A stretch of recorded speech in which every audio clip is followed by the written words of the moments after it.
Hello दोस्तों, आप लोग कैसे हैं? उम्मीद करते हैं आप लोग अच्छे होंगे और बोर्ड एग्जाम का तैयारी आप लोगों को जोर तोड़ से चल रही होगी। तो आप लोगों को आज हम ऑब्जेक्टिव क्वेश्चन बताने वाले हैं जो कि संस्कृत का होगा, जो कि आपको बोर्ड एग्जाम में आने का पूरा चांसेस होगा। हम इसमें 50 क्वेश्चन आप लोगों को संस्कृत का बताएंगे। तो अगर इस वीडियो को पूरा अंत तक देखते हैं तो आपको कहीं ना कहीं ये क्वेश्चन आप लोगों को एग्जाम से में 100% आएगा ही। तो ये क्या कीजिएगा, आप लोगों को इसमें हम एक बात क्लियर कर देना चाहते हैं कि आपको 4 ऑप्शन इसमें नहीं दिया हुआ है। आपको 4 ऑप्शन नहीं, आप मात्र जिसका क्वेश्चन है उसका सटीक आंसर हम बताने का प्रयास करते हैं। इसलिए हम ये क्वेश्चन बताने का प्रयास करते हैं ताकि आप लोगों को जो भी क्वेश्चन हो आपको डायरेक्टली, अगर अब एग्जाम में इस टाइप का सवाल आए, ये क्वेश्चन आए, तो आप आसानी से क्या कर सकते हैं, टिकअप कर सकते हैं। तो अगर वीडियो पे हमारी पहली बार है तो हमारे चैनल को सब्सक्राइब कर लीजिए और अपने दोस्तों में ज़रूर शेयर कीजिए और लाइक करिए और कॉमेंट बॉक्स में ज़रूर हमें बताएं कि ये संस्कृत का सेशन आप लोगों को कैसा लगा। तो चलिए हम एक क्वेश्चन को आप लोगों के साथ डिस्कशन करेंगे और हालांकि हम इसका टेक्निक भी बताने वाले हैं कि आपको एग्जाम में किस तरह का सवाल आता है, कैसे इसको बनाया जाता है। अगर जो क्वेश्चन याद नहीं हो तो इसका टेक्निक भी हम बताएंगे। तो इस वीडियो को पूरा अंत तक जरूर देखें और अभी तक अपने दोस्तों के साथ शेयर नहीं किए हैं तो ज़रूर शेयर कीजिए और अभी तक सब्सक्राइब नहीं किए हैं तो सब्सक्राइब कर लीजिए इस चैनल के। तो इस चैनल के सब्सक्राइब करने से आपको ये बेनिफिट होगा कि जो भी ऑब्जेक्टिव हो, सब्जेक्टिव हो, अगर आपको क्वेश्चन आता है तो हम सबसे पहले आप तक पहुंचाने का ज़रूर प्रयास करेंगे। चलिए अब हम बात कर लेते हैं बच्चों कि एक क्वेश्चन की सबसे, ये 50 वो ऑब्जेक्टिव का सेशन है। तो और एक क्लियर बात है कि मेरा क्वेश्चन, अगर अभी हमारे चैनल पे नए हैं आप लोग, आपको नहीं पता कि कब वीडियो अपलोड होता है, तो सुबह के 6 बजे मॉर्निंग में होता है, शाम के 6 बजे शाम में होता है।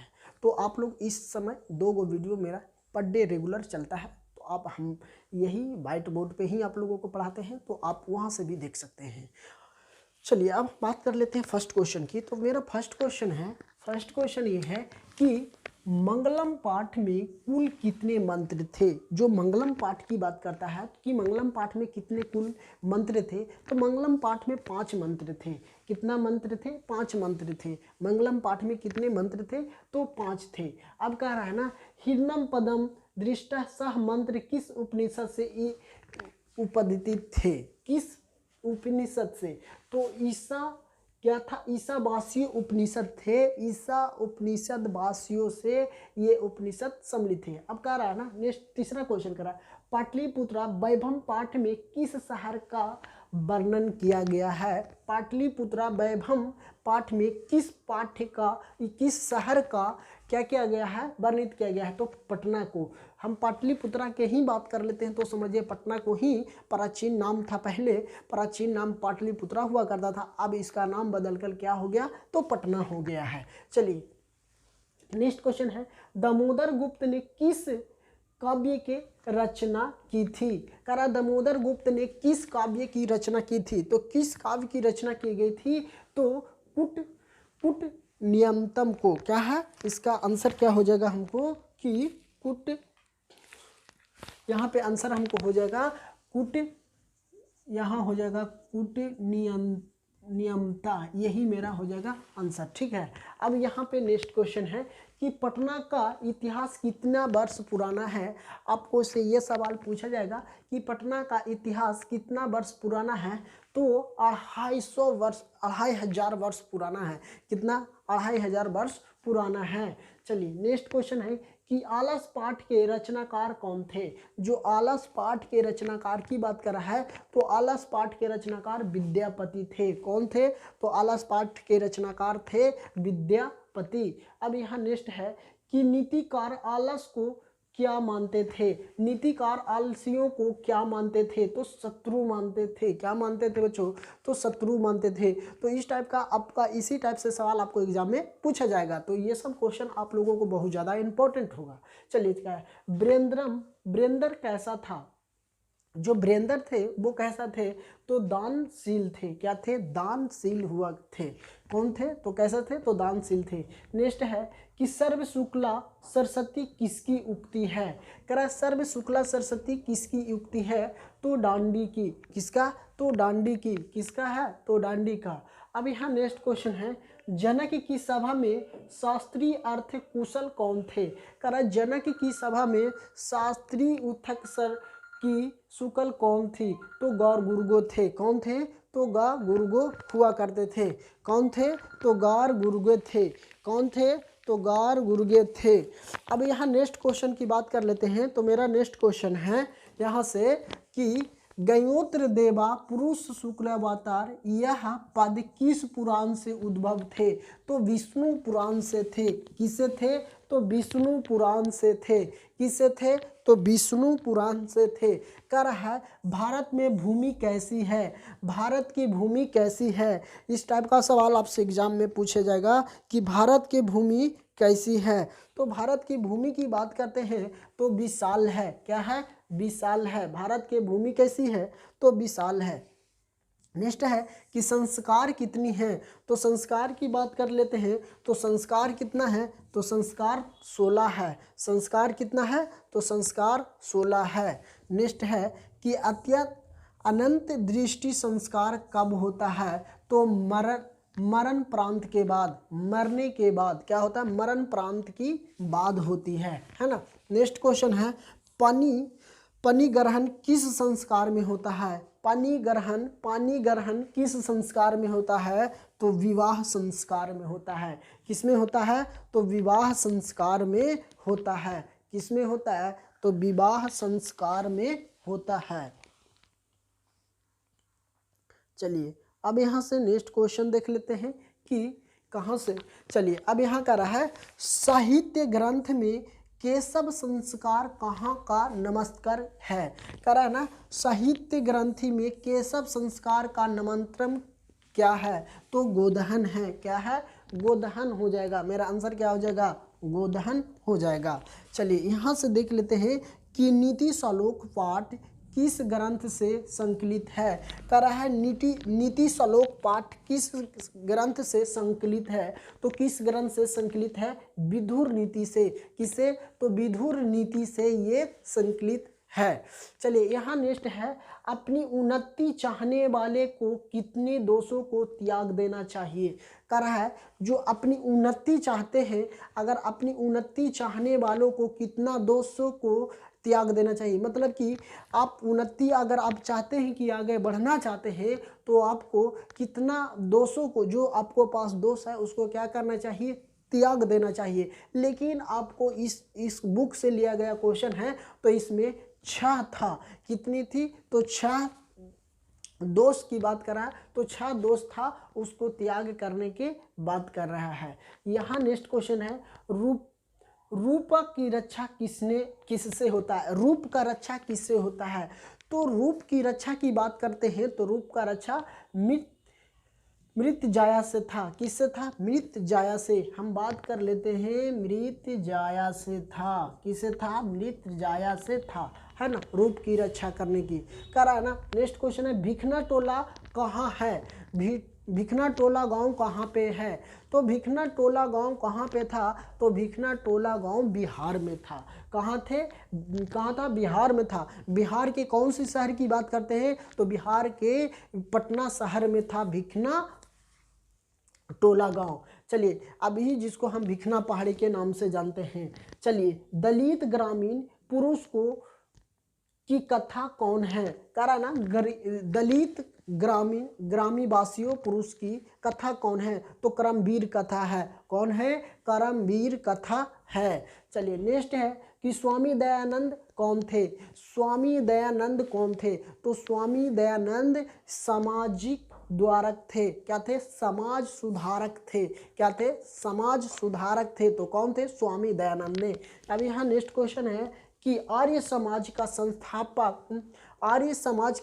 संस्थापक कौन है थे?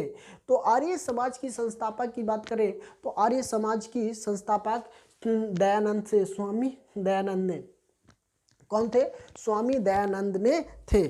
चलिए अब यहाँ से नेक्स्ट क्वेश्चन है। यहाँ से 1 से लेकर हम आप लोगों को 20 क्वेश्चन आप लोगों को बताए हैं। तो ये 20 क्वेश्चन आप लोगों को याद हो गया होगा। अगर याद नहीं हुआ होगा तो 1 से 2 बार वीडियो को पूरा देखिएगा, ताकि एग्जाम में इसी टाइप से आपको यहीं से आपको एग्जाम में पूछा जाएगा। अभी यहाँ से हम और मेरा 25-30 ऑब्जेक्टिव और बच रहा है, तो इसको भी कवर करेंगे। तो आपको एग्जाम में 50 सब्जेक्टिव बनाना है, 50 में से यहीं से आएगा, तो आप लोग पूरा वीडियो जरूर देखें। चलिए अब हम नेक्स्ट क्वेश्चन की बात कर लेते हैं। अभी हम 25 ऑब्जेक्टिव आपको क्लियर किए हैं, अब 25 अभी और मेरा क्लियर करना। चलिए नेक्स्ट क्वेश्चन है कि स्वामी दयानंद का जन्म किस गाँव में हुआ था। तो स्वामी दयानंद का जन्म किस गाँव में हुआ था, तो टाकरा में हुआ था। कहाँ हुआ था? टाकरा में हुआ था, है ना, कहाँ? टाकरा में। नेक्स्ट है कि वाल्मीकि रामायण से कौन सा पाठ संकलित है। तो वाल्मीकि रामायण से पाठ कौन सा पाठ संकलित है, तो मंदाग्नि वर्णम, मतलब मंदाग्नि वर्णम में ही इसमें वाल्मीकि जी के रामायण की बात किया गया है। ठीक है, चलिए अब कह रहा है मंदाग्नि वर्णम पाठ में किस नदी का वर्णन किया गया था। तो गंडक नदी की, किसकी बात किया गया था, तो गंडक नदी के बारे में बात किया गया था। यहाँ पे नेक्स्ट है कि व्याघ्र पार्थिक कथा पाठ में किसके दुर्परिमाण का वर्णन किया गया था लोभ का। इसमें किसका, तो लोभ को। 4-5 ब्राह्मण थे, तो पांचों ब्राह्मण क्या करते थे, तो आप बुक पढ़े होंगे तो आप लोगों को पता होगा ये कहानी कि 5 ब्राह्मण थे, वो क्या थे, बहुत लालची थे। इसी कारण तो कह रहा है ना, व्याघ्रम पाठक कथा में किसके दुर्परिमाण का वर्णन किया गया था, लोभ का। इसमें पांचों ब्राह्मण क्या हुआ थे, क्या किए थे, तो लोभ के कारण। नेक्स्ट क्वेश्चन है ईद स्वर्णम गंडक ग्रहतम किसने कहा था। तो बाघ की पाठ में ही है। चलिए कह रहा है ब्राह्मण के वेश में कौन प्रवेश करता था। ब्राह्मण के वेश में कौन प्रवेश करता था, तो शक्र करता था। कौन? शक्र करता था। किसके भेष में, तो ब्राह्मण की भेष में ये क्या करते थे, प्रवेश करते थे। यहाँ नेक्स्ट है कि छिछका शब्द में कौन सा स्त्री प्रत्यय है। कह रहा छिछका शब्द में कौन सा स्त्री प्रत्यय है। कह रहा छिछका शब्द में कौन सा स्त्री प्रत्यय है, तो यहाँ पे क्या हो जाएगा हमें कि प्रत्यय की बात करते हैं तो टप्पू, है ना। टप्पू क्या है, एक स्त्री प्रत्यय है छिछका में। यहाँ इंद्र प्लस डीप से कौन सा शब्द बनेगा। इंद्र प्लस डीप से कौन सा, तो क्या हो जाएगा, इंद्राणी, है ना, इंद्राणी हो जाएगा, है ना। नेक्स्ट है कि किस शब्द में डीपो प्रत्यय है। तो किस शब्द में डीपो प्रत्यय है, तो राजज्ञानी। क्या हो जाएगा, राजज्ञानी में हो जाएगा।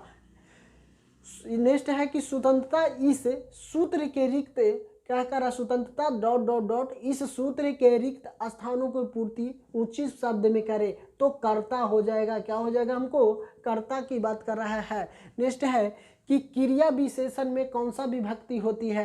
कह रहा है क्रिया विशेषण में कौन सा विभक्ति होता है, तो द्वितीय विभक्ति होता है।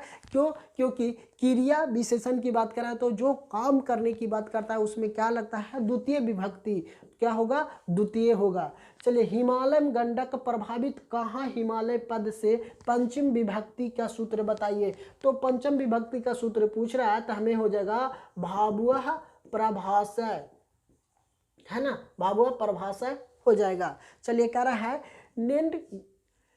एंड ग्राम विकार सूत्र का उदाहरण कौन है। तो एंड ग्राम का सूत्र का उदाहरण की बात करता था, सह प्रेषणतः कब्जा अस्थि हो जाएगा। चलिए यहाँ पे कह रहा है पूर्व प्रदर्शा प्रधानी खाली स्थानों में आईपी शब्द कौन है। तो तत्पुरुष समास, तत्पुरुष हो जाएगा, तत्पुरुष हो जाएगा, सिर्फ क्या हो जाएगा, तत्पुरुष हो जाएगा। चलिए नेक्स्ट है कि किस समास का पहला पद विशेषण होता है। तो कर्म धर्म समास का क्या हो जाएगा, कर्म धर्म समास का। यहाँ पे कह रहा है संस्कृत साहित्य क्रम का व्याग्रह क्या होता है। तो इसका विग्रह की बात करता है तो विग्रह होगा संस्कृत साहित्यम। क्या हो जाएगा, संस्कृतम साहित्यम हो जाएगा। ठीक है, संस्कृतम साहित्यम हो जाएगा। चलिए कह रहा है त्रिभुवनम समाधार से कौन सा शब्द बनेगा, त्रिभुवनम। क्या बन जाएगा, त्रिभुवनम। चलिए यहाँ नेक्स्ट है कि नित्यम किस संधि का उदाहरण है।